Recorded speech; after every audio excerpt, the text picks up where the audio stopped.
오늘은 방금 읽어주신 말씀을 통하여서 영생을 누리는 영혼이라는 제목을 갖고 여러분과 함께 말씀을 나누도록 하겠습니다. 여러분 혹시 미술 좋아하세요? 저는 가끔씩 말하지만 저는 미술, 이런 표현이 맞을까? 젬병입니다. 정말 못 그려요. 어렸을 때 저희 어머니께서 뭐 웅변학원이다, 주산학원이다, 뭐 여러 가지 해볼래 했지만 단 한 번도 미술 해볼래라는 말씀을 하지 않으셨습니다. 제가 미술을 못하는 것은 전적으로 저희 부모님 탓입니다. 이렇게 말해야 제가 좀 살 수 있을 것 같아요. 그림 너무 어려워요, 저는. 그림 너무 어려워요.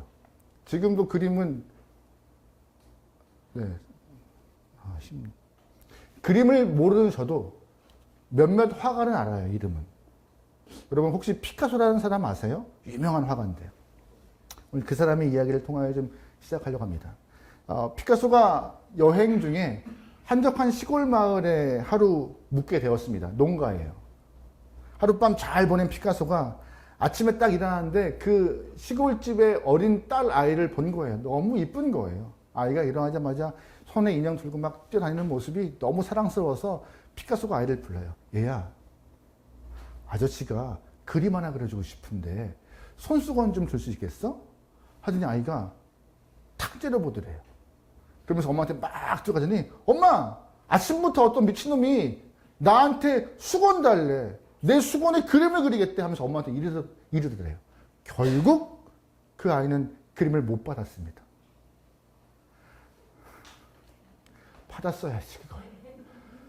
그거 받았으면 안 팔더라도 액자에만 꽂아놔도 인생이 바뀔 수 있을 만큼 눈앞에 온 그 좋은 기회와 복을 거두지 않은 그 아이가 참 안타깝습니다. 그럼 엄마라도 본인 앞치마를 좀 끄집어내서 딱 이렇게 해야 되는데 그것도 안 했던 것 같아요.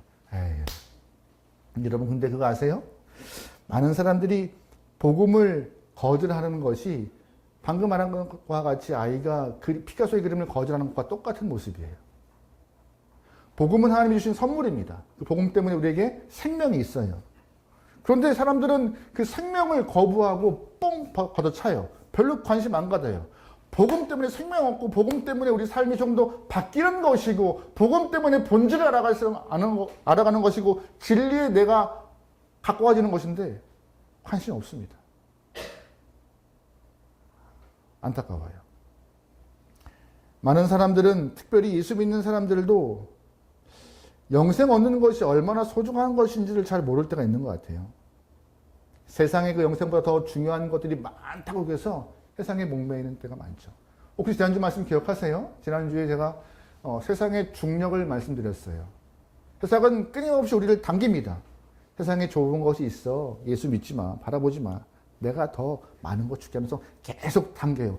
사람들은 그 세상 중력에 딱 묶여서 진리를 보기를 거부하고 복음 듣기를 거부하고 죄의 중력, 사망의 중력에 붙잡혀서 사망의 길로 걸어가고 심판의 길로 걸어간다고 말씀드렸습니다. 그 좋은 예가 바로 롯의 부인이었죠. 롯의 가족들은 멸망하는 소돔성에서 하나님이 극적으로 그들을 불러내셨습니다. 그들은 하나님의 건재심 때문에 놀라운 생명을 받은 사람들이었어요. 하나님은 딱 조건이 하나였습니다. 앞으로 전진만 해. 뒤돌아보지 마. 망하는 그 세상 보지 마. 앞으로만 가면 돼. 그런데 그 쉬운 것을 롯의 아내가 못해요. 결국 뒤를 돌아봐서 소금기둥 되어버렸던, 끝까지 세상 중력을 이기지 못하고 복음을 발로 뻥 차버리는 어리석은 영혼이 롯의 아내였습니다. 여러분 인생 중 가장 중요한 것이 뭔지 아세요? 가장 중요한 것. 아니 여러분 지혜가 뭔지 아세요? 지혜요? 정말 인생 가운데 중요한 것을 아는 게 지혜예요. 근데 그 지혜를 삶에서 누리는 것이 정말 중요한 지혜입니다. 소중한 것을 알아요. 아는데 누리지 못하고 이거 중요하냐라고 알고만 있으면 아무 소용 없습니다.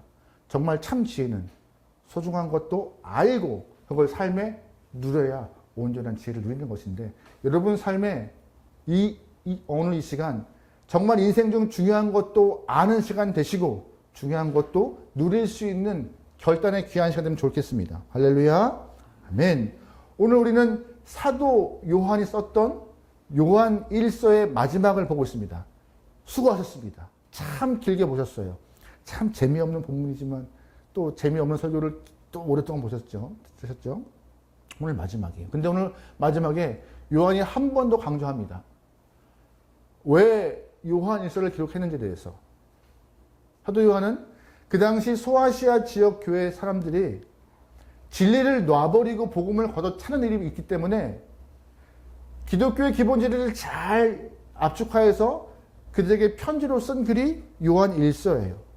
왜 그 당시 소아시아 교회 사람들이 진리를 복음을 걷어찼을까요? 딱 하나입니다. 그 당시 유행했던 영지주의 때문에. 우리가 영생을 통하여서 생명을 얻는 것은 믿음이 아니라 자신들이 발견해낸 영적 지혜를 깨달을 때에 너희에게는 생명이 있어라고 자꾸 영지주의자가 말하는 것이에요. 믿음을 말하지 않아요.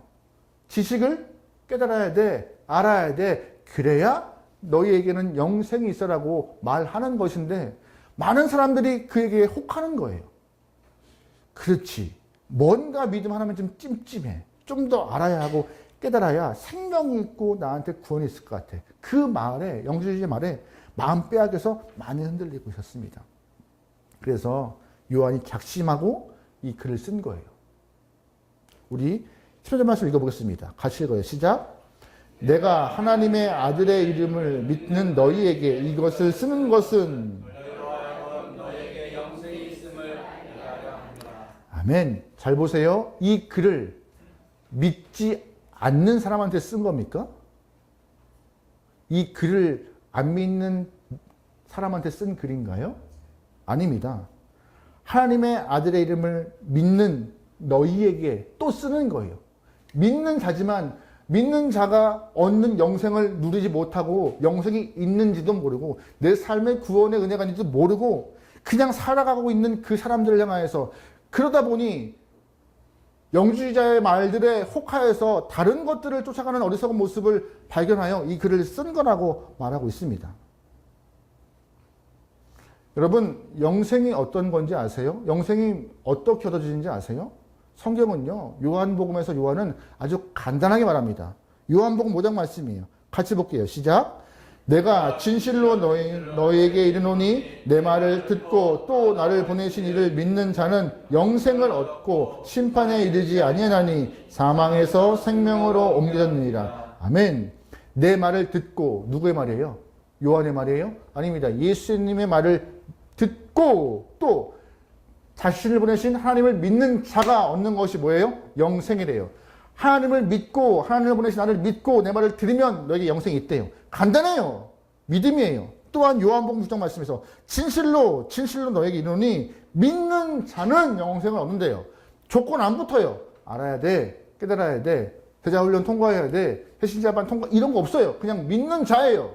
하나님의 보내신 그 은혜를 믿는 자, 하나님의 행하신 일들을 믿는 자, 단순히 그것도 하나입니다. 너무 단순해서 사람들이 안 믿는 것 같아서 안타깝습니다. 근데 오늘 이 모습은요, 사도 요한이 썼던 이 믿는 자에게 영생을 소개했던 이 글은요, 오늘 우리도 똑같은 이야기가 발생되고 있어요. 오늘도 믿는 자들이 이단에 빠져요. 안 믿는 자들은 이단에 잘 안 빠집니다. 자꾸 교회에서는 믿으라고만 해요. 믿으면 돼. 근데 뭔가 좀 찜찜해. 믿으면 돼? 뭔가 더 알아야 되는 거 아니야? 그러다 보니 통일교회 피가름 교리나 신천지의 비유풀이에 혹해가지고 거기 그런 거 아닙니다. 성경은요 그렇게 말한 적이 없어요. 믿는 자에게 영생이 있고 믿는 자에게 생명이 있단 말이에요. 여러분 여기에 꼭 믿기 소망합니다. 뭘 믿어요? 우리를 향하여서 아들을 보내신 예수 하나님의 사랑을 믿고 예수의 말씀을 믿어 여러분 삶의 은혜가 충만하여 생명이 있음을 믿기 소망해요. 여러분 오늘 이 자리에 계신 분들 가운데 하나님 하신 일을 믿으신다면은 이미 우리 안에 뭐가 있는 거예요? 영생이에요. 예수가 나를 위해 십자가 지신 것을 믿으신다면 여러분 이 자리에 계신 분들이 영생이 있는 것입니다. 예수님이 나 때문에 십자가 지시고 그 3일 후에 부활하셨다는 사실을 믿고 있다면 그분이 바로 우리에게 영생이 있는 것입니다. 이미 영생 얻은 자, 생명이 있는 것인데요. 그 생명을 잘 누릴 수 있길 소망합니다. 그런데 질문 드려보죠. 여러분, 영생이 뭐예요? 영생.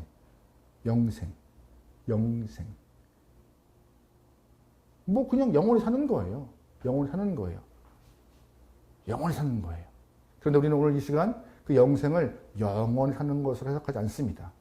다른 방법으로 좀 해석하려고 해요. 다른 방법? 우리 목사님 혹시 또 다른 이야기 하는 거 아니에요? 그런 거 아니에요? 성경 안에서 있는 얘기를 하는 거예요? 요한복음 17장입니다. 요한복음 10장 보면은요, 다른 차원에서의 영생을 소개하고 있어요. 같이 읽어봐요. 시작. 영생은 곧 유일하신 참 하나님과 그가 보내신 자 예수 그리스도를 아는 것이니라. 영생을 뭐래요? 아는 것이래요. 잘 보시면 누굴 알아요? 하나님과 예수를 아는 것인데 그냥 지적으로 말씀에 보니 하나님이 나와 있네. 예수님이 나와 있네. 나 알아가 이게 아니라 여기서 말하는 헬라어의 아는 것은 몸으로 체험한 거예요. 경험한 거예요. 내가 예수를 영접하여 경험하니 그가 진짜 있더라. 하나님 보내신 아들이더라라고 예수님과 깊은 관계에 있고 하나님을 경험하여서 아는 자가 바로 영생을 누리고 영생을 소유한 자라고 성경은 말합니다. 이걸 조금 쉽게, 좀 이해하기 쉽게 죽음과 좀 비교해서 연결해 볼게요. 여러분, 죽음은요, 숨을 쉬지 않는 것입니다. 근데 성경 안에서 신앙적으로 죽음은요, 딱 하나예요. 하나님과 관계가 끊어진 것. 하나님과 관계가 있어야 그가 영적으로 살아가는데 죄 때문에 관계가 끊어지면 그 영혼은 어떻게 평가되는 거예요? 죽은 영혼이라고. 이해하시겠어요? 그럼 영생은 뭐예요? 하나님과 관계가 다시금 형성되어서 하나님을 아는 것. 그가 나의 왕이시며 우리를 위하여서 예수를 보내시며 그 아들이 나를 위해 십자가에 지신 것을 알고 믿고 경험적으로 고백될 수 있는 영혼. 그가 바로 영생의 소유자이며 생명이 있는 자라고 영생을 누릴 수 있는 조건의 영혼이라고 말하고 있는 것입니다. 세상에 아무리 많은 것을 내가 갖고 있고 많은 것을 누린다 할지라도 천년만년 내가 살과 같이 고백된다 할지라도 하나님과 예수를 모르면요, 그 영혼 죽은 자입니다. 하지만 하루를 살아도 하나님이 이 땅을 창조하시고 아들 예수를 나를 위해 보내신 것을 믿으면 그 영혼은 산 자입니다. 산 자예요. 여러분, 그러기에 아들 예수를 보낸 하나님의 사랑을 믿고 예수의 십자가의 심을 신뢰하여서 여러분의 삶의 영생이 생명의 꽃이 필 수 있게 소망합니다. 근데 중요한 것은 생명이 있대 생명을 누리는 축복, 생명을 누리는 권세, 생명을 누릴 수 있는 영생을 누릴 수 있는 은혜 또한 허락하신 거예요. 그게 무엇인가? 오늘 그 얘기가 참 중요합니다. 영생이 있어요. 생명이 있어요. 우리가 주님을 향하여서 바로 설 수 있는 믿음은 있어요. 근데 믿음을 더 믿음으로 누릴 수 있고 믿음을 더 아름답게 경험될 수 있는 도구도 허락되었다는 거예요. 무조건 믿어가 아니라 믿음을 확인할 수 있는 귀한 도구, 방편, 방법. 오늘 그것이 오늘 본문에 소개되어 있습니다. 영생의 도구요. 영생을 더 누릴 수 있는 축복의 방법이요. 우리 14절 말씀 읽어볼게요. 앞에 있는 걸 읽어볼게요. 시작. 우리가 하나님께 대하여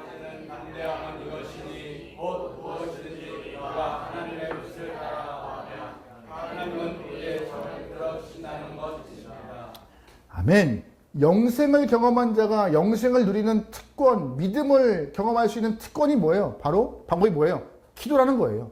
우리가 말하면 들으신대요. 들으시고 응답하신대요. 기도의 권리와 기도의 축복과 기도의 능력이 우리에게는 영생이 있음을, 믿음이 있음을 확인할 수 있는 도구다라고 말하고 있는 것입니다. 17절 말씀에 하나의 단어가 좀 우리에게 중요하게 다가와요. 어떤 건지 아세요? 담대함이요. 담대함. 사도 요한은 요한 일서에서 계속 거듭되게 하나님으로부터 난 자를 말하고 있어요. 하나님으로부터 난 자가 생명을 얻고 믿음으로 승리한다고. 근데 잘 보세요. 하나님으로부터 난 자가 얻는 것은 어떤 마음인지 아세요? 하나님으로부터 난 자. 어떤 권리를 가질까요? 어떤 권리? 하나님으로부터 난 자. 이해하시겠어요? 하나님으로부터 난 자는 어떤 권리를 얻을까요? 자녀의 권리를 얻어요. 자녀의 권리. 담대함이 뭔지 아세요?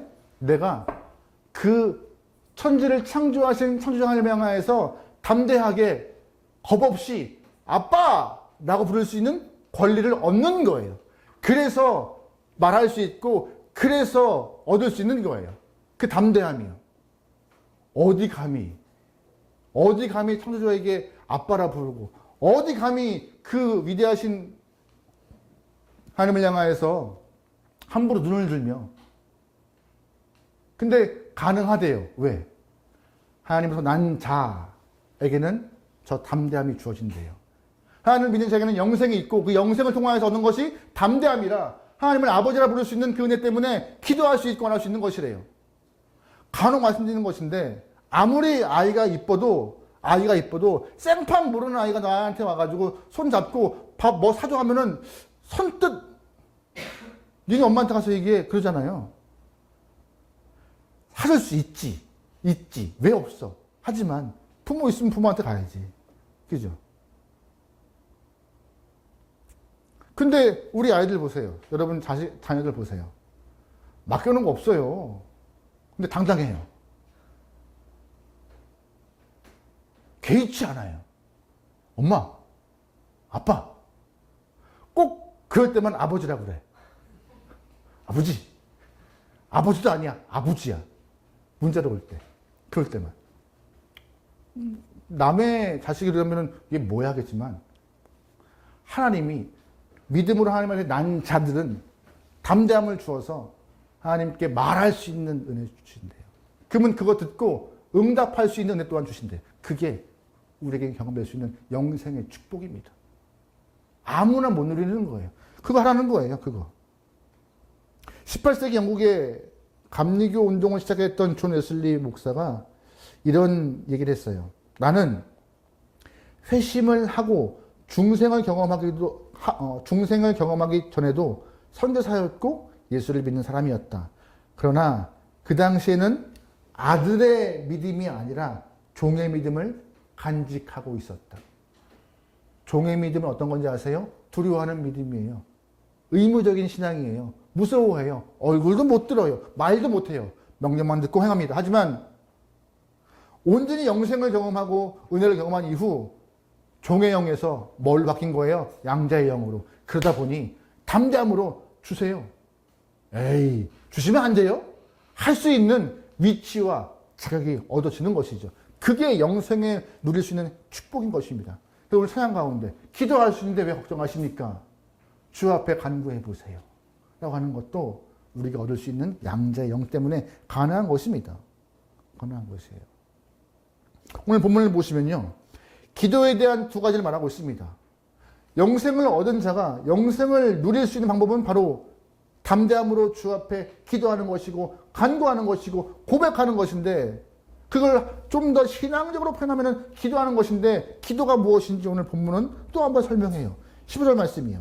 우리가 무엇이든지 구하는 바를 들으실 줄을 안즉 우리가 그에게 구한 것을 얻은 줄 또한 아느니라. 안 돼요. 두 가지를 알고 있어요. 요한은 양자의 영을 경험하여서 담대함을 갖고 하나님께 기도할 수 있는 사람은 두 가지를 얻을 수 있대요. 첫 번째, 하나님이 우리의 음성을 들으신대요. 그거 안 돼요. 두 번째 뭐 알아요? 그 들은 것에 대해서 응답하신대요. 그게 우리가 누릴 수 있는 축복이고 우리가 영생의 은혜를 영생을 누리는 방법이라고 말하고 있는 것입니다. 여러분 기도하면 응답 받으시나요? 응답 받습니다. 에이, 기도해봐. 안 하는 게 문제지.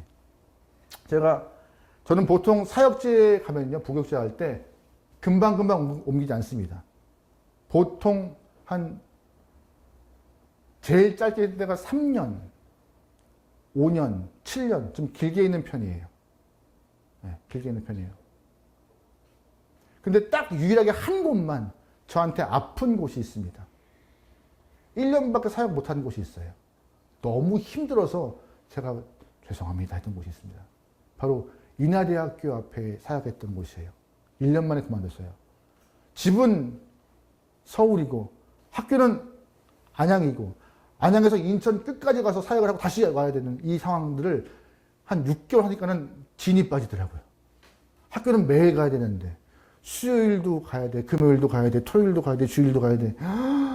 우와, 이거 안 되겠다 해서 사실 기름값을 감당할 수가 없어서 목사님 죄송합니다 하고 내려놨죠. 몸도 힘들어서. 그 인천에 있던 어느 한 교회 사역할 때 일이었습니다.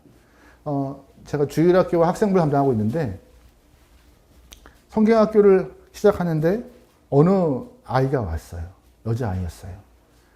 그때 저희 남자아이 두 형제를 키우고 있던 때라 딸아이를 보는 것과 같이 너무나 이쁜 아이가 왔어요. 정말 이뻤어요. 근데 행색은 이쁘지 않았어요. 행색은. 분명히 긴 머리였는데 긴 머리를 깔끔히 묶지 않고 내가 묶어도 저보다 잘 묶겠다는 마음이 들 만큼 아이의 머리는 그 상태였고 옷은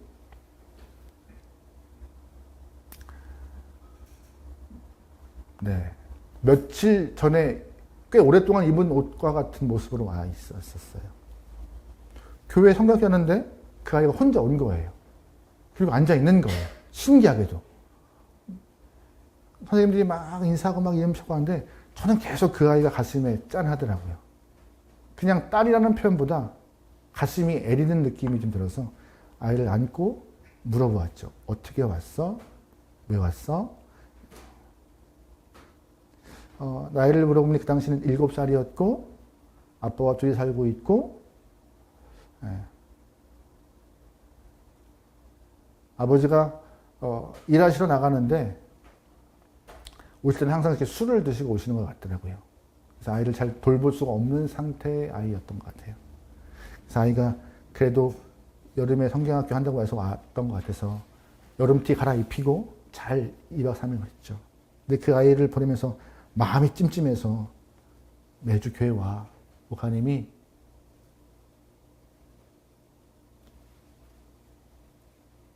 주일 아침 꼭 챙겨줄게.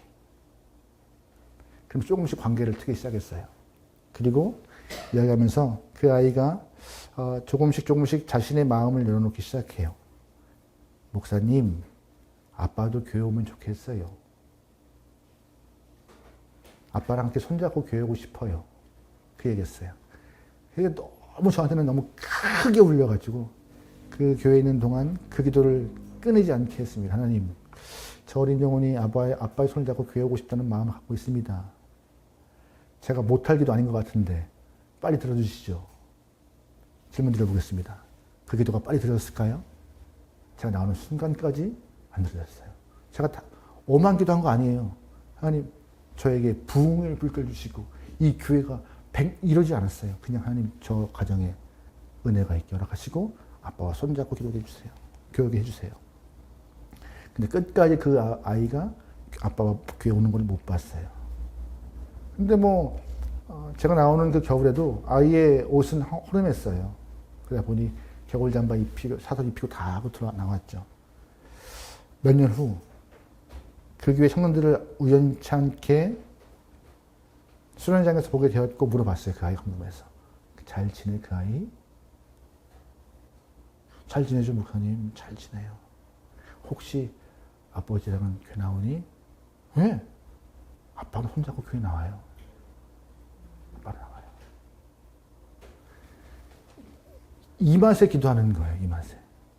당장 응답 안 와요. 근데 응답이 올 때 가장 필요할 때 오더라고요. 영생을 누린 자가, 영생을 경험한 자가, 영생을 수요한 자가 영생을 누릴 수 있고 경험할 수 있는 것은 기도의 응답이잖아요. 본문은 말해요. 하나님이 들으신 거에 응답하는 거 안다. 해라. 그럼 네가 경험할 수 있다. 근데 여러분 조건이 붙어요. 기도가 우리의 욕망이나 욕심과 우리의 무엇들을 채우기 위한 방법과 방편임을 말하고 있지 않아요.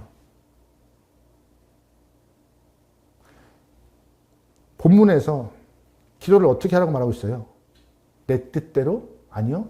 10절 말씀에 무엇을 구하면 들으신대요. 무엇을 구하면. 근데 그 앞에 뭐가 있어요? 그 뜻대로. 하나님의 뜻을 묻고 그 뜻에 맞게 구할 때 응답받는데요. 여러분 가장 좋은 예가 예수님의 겟세마네 기도인 것 같아요. 십자가를 앞에 두고 십자가 지셔야 되는데 편하시겠습니까? 좋아요? 누가 좋겠습니까? 하나님 이 잔을 좀 가져가 주시죠. 나 진짜 해보고 싶은데 이왕이면 하나님 할 수가 있다면 가져가 주시죠. 근데 하시는 말씀이 무엇이에요? 나의 원대로 마옵시고 하나님의 뜻대로 해주세요. 이게 기도라는 것이에요. 하나님 나 안 올라가요? 나 진짜 버틸 거예요? 내가 갖고 있는 능력으로 다 단번에 칠 거예요? 이게 아니라 예수님이 이렇게 하셨다면 우리에게는 기도의 본이 없겠지만 진짜 기도의 본은 무엇이냐? 내 뜻이 아니라 하나님의 뜻대로 흘러가는 삶을 가겠습니다.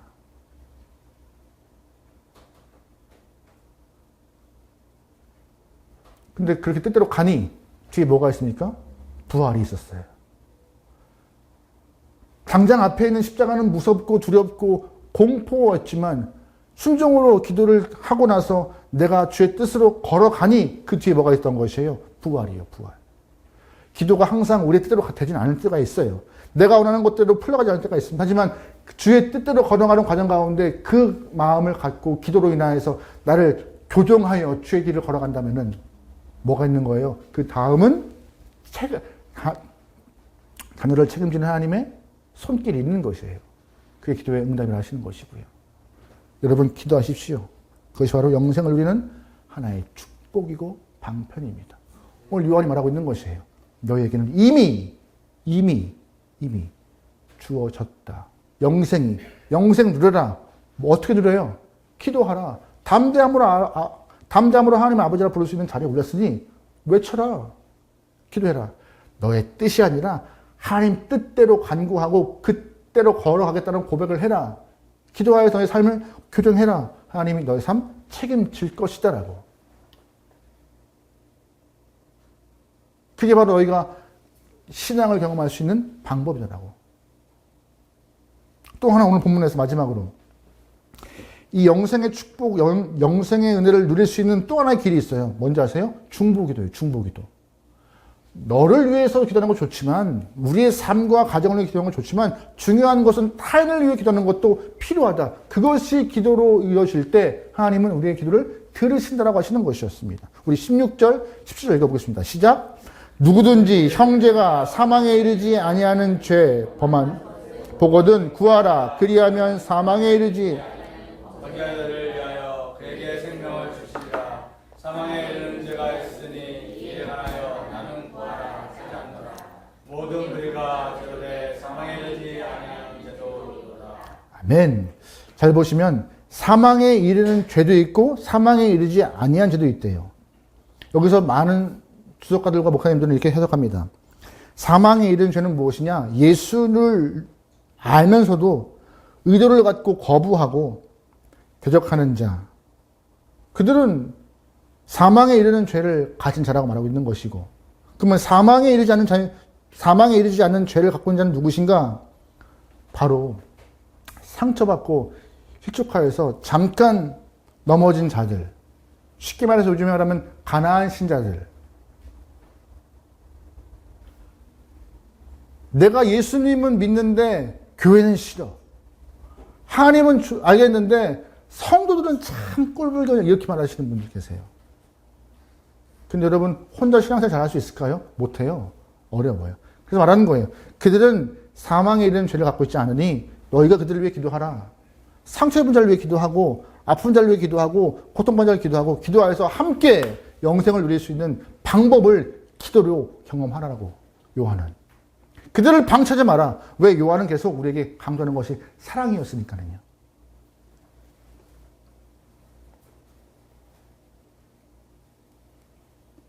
여러분의 삶에 하나님을 아버지라 고백할 수 있는 귀한 믿음으로 영생의 은혜를 누리기 소망합니다. 그 영생을 기도로서 체험하기 소망해요.